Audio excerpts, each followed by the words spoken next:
It's been over 2 months since last video.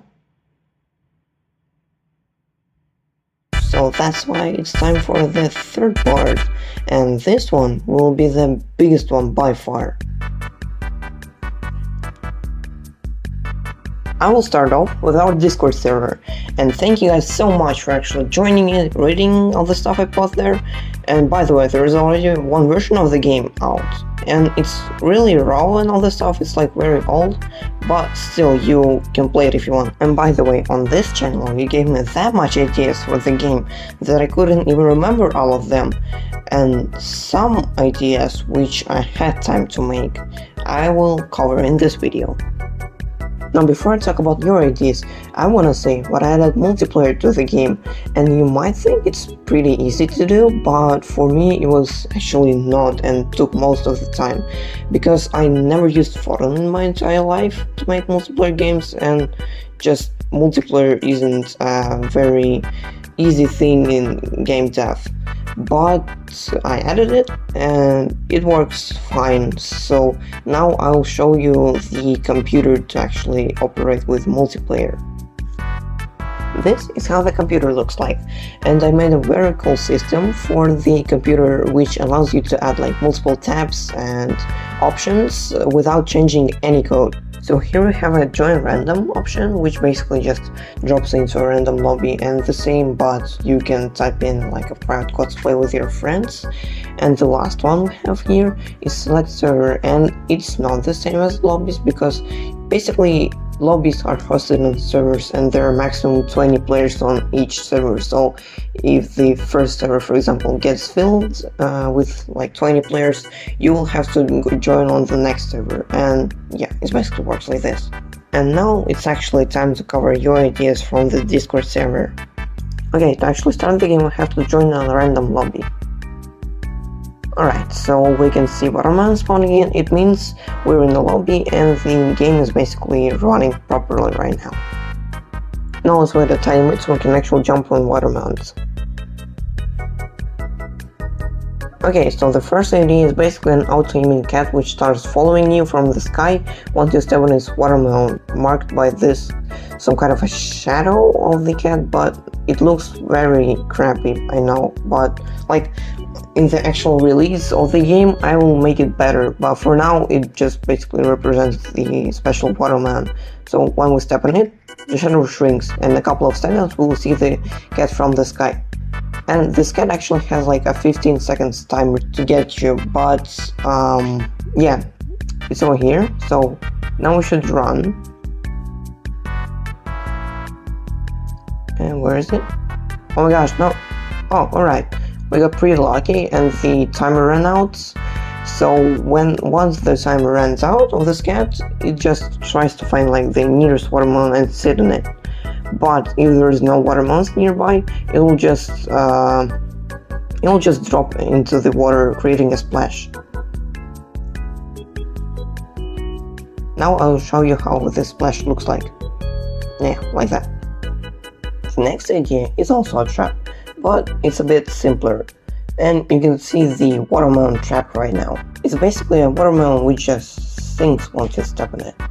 So if I do it right now, oh, well, yeah, you get it.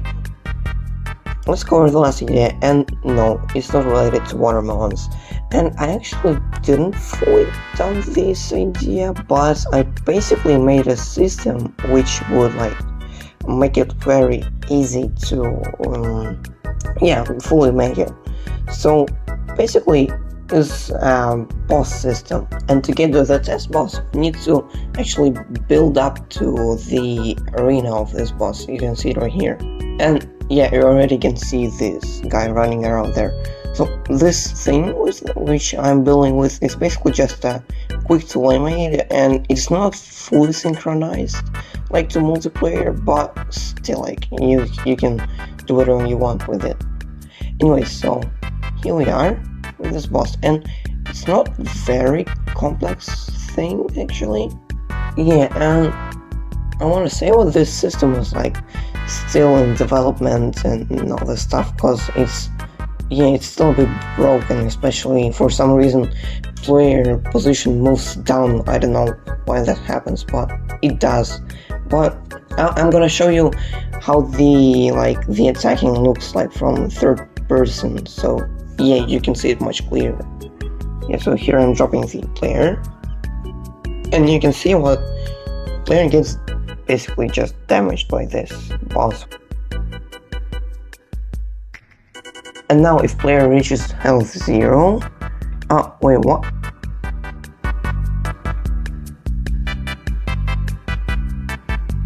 Okay, so now player should be reaching health 0.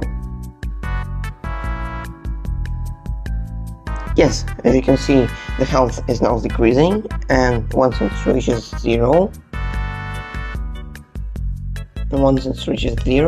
yeah, there we go. Now it's just, he gets teleported.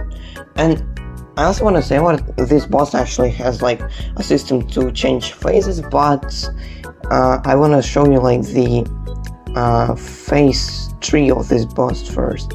And it's actually just an animation controller, but I figured out what you can actually use them like to make bosses like their phase system. Anyway, so here we have just like intro of the boss. Yeah, this orange box, which basically just launches once the boss gets created. And then there is like the running stage, so basically just bosses running towards player. And yeah, so there is a bunch of like stuff you can change without changing in code. It's called serialized fields in Unity. Yeah, anyways, here we have also like the transition to phase 2. And basically the third phase is actually boss death, but I mean, they're just the same thing as phases, but just on boss death, and yeah, it just gets vanished like the boss.